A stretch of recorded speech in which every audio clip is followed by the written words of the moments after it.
Bismillahirrahmanirrahim. Assalamualaikum warahmatullahi wabarakatuh. Nabi SAW pernah bersabda, Khairut tabi'in Uwais al-Qarani. Khairut tabi'in Uwais bin Amr. Sebaik-baik tabi'in adalah Uwais bin Amir dari suku Qaran di Yaman. Nabi SAW adalah seorang hamba Allah, seorang utusan Allah yang dikenal dengan istilah As-Sadiqul Masduq, orang yang selalu berkata benar dan dibenarkan oleh Allah Subhanahu wa taala. Sehingga ketika Nabi mengatakan khairut tabi'in, sebaik-baik tabi'in, tabi'in itu adalah generasi kedua setelah sahabat Nabi, yaitu generasi orang-orang solih yang kedudukannya sangat mulia di sisi Allah dan di sisi Rasulullah SAW. Dan di antara orang-orang tabi'in itu banyak sekali orang-orang hebat. Di antara yang terkenal orang hebat golongan tabi'in muncul nama Imam Hasan al-Basri, Ibnul Musayyib, dan masih banyak lagi nama-nama besar dari golongan generasi tabi'in. Tapi Nabi SAW mengatakan, khairut tabi'in Uwais, sebaik-baik tabi'in adalah Uwais al-Qarani. Sekarang mari kita coba renungkan, siapa Uwais al-Qarani sampai Nabi mengatakan dia sebaik-baik tabi'in? Apakah dia orang yang memiliki keistimewaan dalam urusan ibadah? Padahal di antara tabi'in ada Ibnul Musayyib atau Ibnul Musayyab, seorang tabi'in yang selama 50 tahun tidak pernah meninggalkan sholat berjamaah di masjid. Kemudian ada juga di antara tabi'in Urwah bin Zubair, seorang tabi'in yang ahli zikir sampai ketika beliau diamputasi kakinya karena beliau mengalami sakit di kakinya sehingga harus dipotong dan tidak pakai obat bius. Biusnya adalah dengan berzikir kepada Allah sehingga beliau bisa menahan rasa sakit. Apakah Uwais lebih baik ibadahnya daripada Urwah bin Zubair ataupun Ibnul Musayyib? Atau apakah beliau menjadi istimewa karena beliau termasuk orang yang paling banyak ilmunya? Padahal di antara tabi'in ada Imam Hasan al-Basri yang terkenal dengan kebijaksanaan dan ilmunya yang luas. Teman-teman yang dirahmati Allah Subhanahu wa taala, kalau kita membaca dalam beberapa kisah yang diriwayatkan tentang Uwais, Nabi SAW pernah menitipkan wasiat atau pesan kepada dua sahabat senior. Bukan sahabat biasa, sahabat senior, yang termasuk di antara 10 sahabat yang dijamin masuk surga. Dua sahabat yang pernah Nabi sandingkan mereka dengan para anbiya, yaitu Umar dan Ali. Umar pernah Nabi sandingkan dengan Nuh dan Musa alaihi wassalam, sedangkan Ali pernah Nabi sandingkan dengan Harun alaihi salam. Kedua sahabat ini dapat titipan pesan atau wasiat dari Nabi, seandainya mereka sempat bertemu dengan Uwais satu hari nanti, jangan lupa meminta doa kepada Uwais. Kenapa? Karena kata Nabi, doa Uwais tidak pernah ditolak oleh Allah Subhanahu wa taala. Ini keutamaan Uwais. Allah tidak pernah menolak doa dari Uwais. Apa keistimewaannya? Rahasianya apa? Bahkan Nabi SAW mengenal Uwais seperti pernah bertemu dengannya. Nabi menyebut namanya dalam hadis beliau, padahal mereka beda zaman.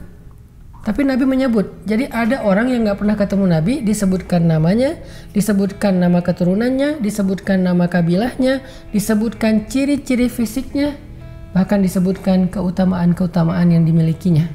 Ini luar biasa. Sampai Nabi menyuruh sahabat senior minta doa kepada dia. Yang ada juga tabi'in minta doa kepada sahabat. Seperti Hasan al-Basri meminta doa kepada Umar. Di antara doa Umar untuk Hasan al-Basri, Allahumma faqihu fiddin wa habibhu ilan nas. Ya Allah, jadikan Hasan al-Basri ini, anak ini, mengerti agama dan dicintai oleh banyak orang. Tetapi ini Uwais kebalik. Umar dan Ali minta doa kepada Uwais al-Qarani. Tahu nggak rahasianya apa? Ada dua keistimewaan Uwais al-Qarani. Yang paling terkenal dari sosok Uwais ini adalah Uwais seseorang yang sangat berbakti kepada ibunya. Yang kedua, Uwais adalah seseorang yang sangat-sangat zuhud dan dia sangat tidak suka dikenal oleh publik. Jadi dia sama sekali bukan orang yang hubbul jah, orang yang mencintai ketenaran.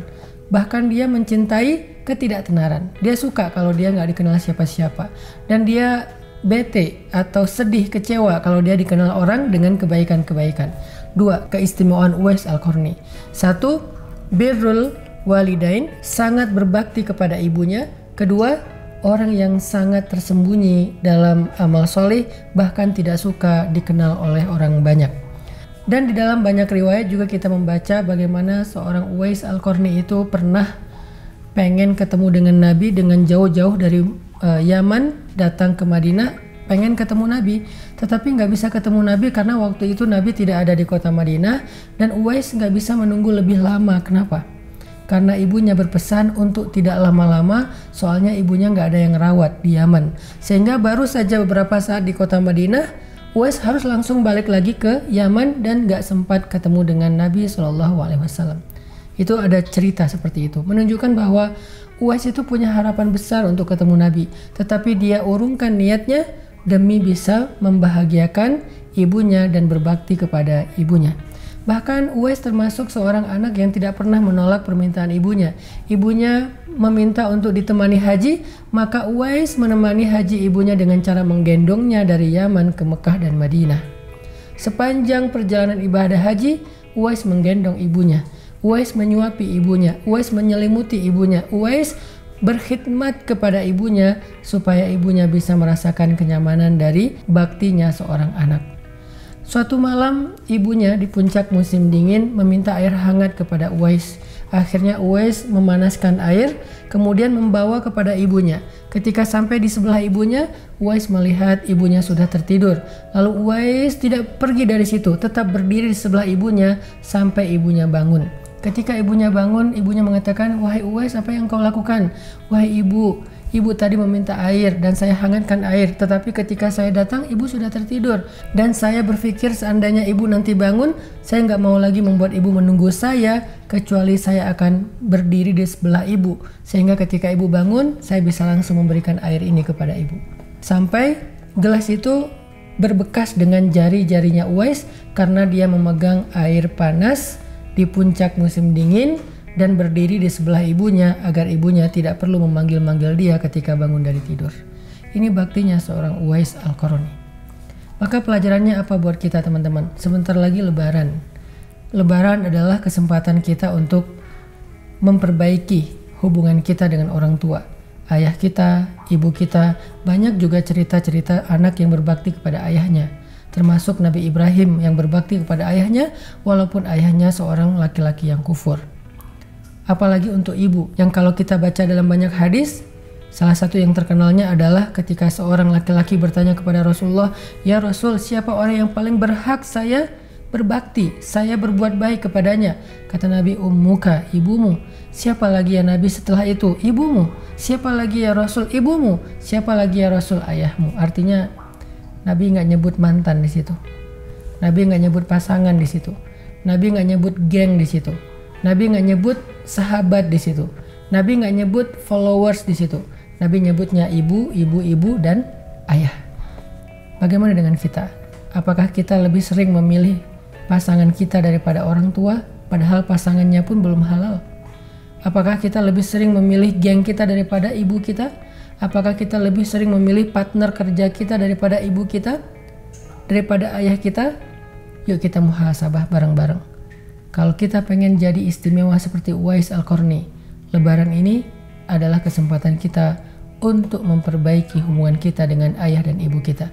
Jadilah anak yang gak pernah ngecewain kedua orang tua kita.